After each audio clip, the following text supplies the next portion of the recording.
લક્ષ્ય ન્યૂઝ, એક નજર, એક લક્ષ્ય. પાટણમાં ઓપરેશન મ્યુલ હન્ટ 2.0 હેઠળ 398.43 કરોડના સાયબર ક્રાઇમ રેકેટનો પર્દાફાશ. પાટણમાં ઓપરેશન મ્યુલ હન્ટ 2.0 હેઠળ 398.43 કરોડના સાયબર ક્રાઇમ રેકેટનો પર્દાફાશ. 14 આરોપીઓ ઝડપાયા. પાટણ સાયબર ક્રાઇમ પોલીસની મોટી કાર્યવાહી. ઓપરેશન મ્યુલ હન્ટ 2.0 અંતર્ગત 398 કરોડના સાયબર ક્રાઇમ ફ્રોડ રેકેટનો પોલીસે પર્દાફાશ કર્યો. હારીજ નાગરિક સહકારી બેંક લી હારીજ ખાતે ખોલવામાં આવેલા ખાતાઓમાં દેશના વિવિધ રાજ્યોમાંથી ફરિયાદો આવી રહી હતી. સામે બેંકના એકાઉન્ટમાં શંકાસ્પદ નાણાકીય વ્યવહારો થતાં પોલીસે તપાસ હાથ ધરી.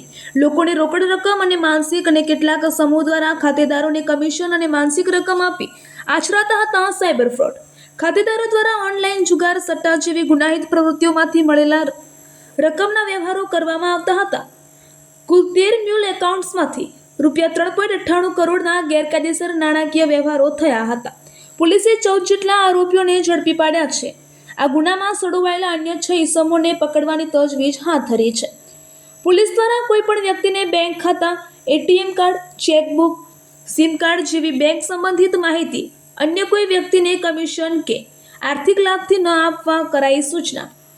રિપોર્ટર પંકજ સાધુ, પાટણ. ગુજરાત સરકારના ગૃહ વિભાગ દ્વારા જે સાયબર ગુનાઓ થઈ રહ્યા છે એને અટકાવવા માટે અને આમાં જે નાણાકીય વ્યવહારો થાય છે એ નેટવર્કને અંકુશમાં લેવા માટે અને આ સાયબર ગુનાઓમાં જે અકાઉન્ટ ભાડે આપવામાં આવે છે એને કેવી રીતે અંકુશમાં લાવી શકાય એના માટે ઓપરેશન મ્યુલ હન્ટ 2.0 શરૂ કરવામાં આવ્યું છે.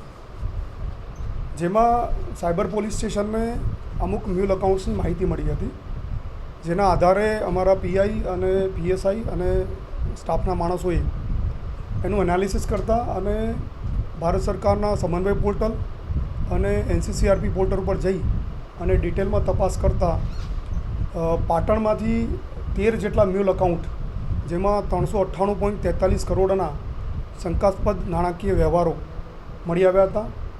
તપાસ કરતાં બધા જ અકાઉન્ટો હારીજ નાગરિક સહકારી બેંકમાં ખોલેલા હોવાનું જણાઈ આવ્યું હતું. પોલીસે આ વિષયમાં વધુ તપાસ કરતાં ટોટલ 398.43 કરોડના નાણાકીય વ્યવહારો મળી આવ્યા, જે ગેરકાયદેસર હતા અને સાથે સાથે 228 જેટલી એનસીસીઆરપીની ફરિયાદો પણ આ નાણાકીય વ્યવહારો બાબતે થયેલી હતી. પોલીસે આ બાબતમાં વિશેષ તપાસ કરતાં 13 જેટલા ખાતાધારકો અને 7 અન્ય લોકો જેમણે આ ખાતાઓનો ઉપયોગ કર્યો છે એ લોકોના નામજોગ અને અન્ય જેમણે આ ખાતાઓ ખોલવા માટે, ઓપરેટ કરવા માટે અન્ય રીતે જે મદદ કરી છે એમના વિરુદ્ધ પાટણ સાયબર પોલીસ સ્ટેશનમાં એક ફરિયાદ દાખલ કરી અને 14 જેટલા આરોપીઓને અટક કર્યા છે. અન્ય જેટલા 6 આરોપીઓ જે છે એમને એમની શોધખોળ હાલ પોલીસ કરી રહી છે.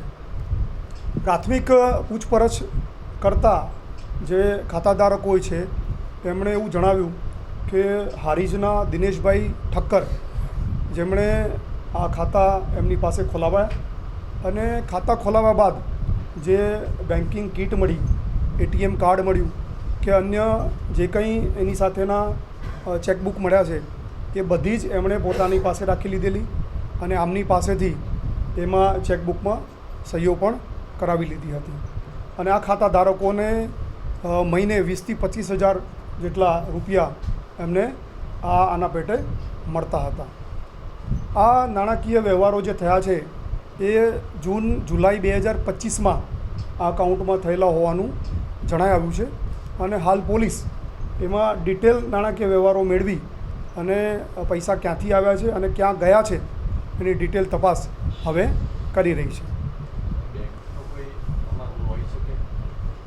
આ ફરિયાદ ગઈકાલે દાખલ કરવામાં આવી છે, એટલે પોલીસ આમાં ડિટેલ તપાસ કરી રહી છે કે આ પેઢી ખોલાવવા બાબતે અથવા તો બેંકમાં અકાઉન્ટ ખોલાવવા બાબતે પેઢીના કોઈ લોકો કે બેંકના કોઈ સ્ટાફ ઇન્વોલ્વ છે કે કેમ એની તપાસ હાલ કરી રહી છે.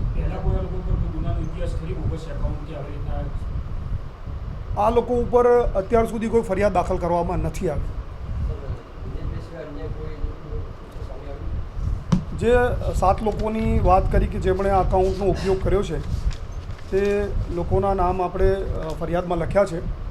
દિનેશભાઈ નાથાભાઈ ઠક્કર મૂળ હારીજ, મનોજ ઉર્ફે લાલા નટભાઈ ઠક્કર એ મૂળ સાતલપુરના છે, હાર્લી પ્રજાપતિ પાટણ, હર્ષદભાઈ ઠક્કર વારાહી મૂળ હાલ અમદાવાદ, અશ્વિનભાઈ છગનભાઈ ઠક્કર અમદાવાદ અને જયદીપ ઉર્ફે જેડી ઠક્કર અમદાવાદના નામો પ્રાથમિક રીતે આપણને મળી આવ્યા છે અને આ બધાના નામો અત્યારે ફરિયાદમાં આપણે દાખલ કર્યા છે.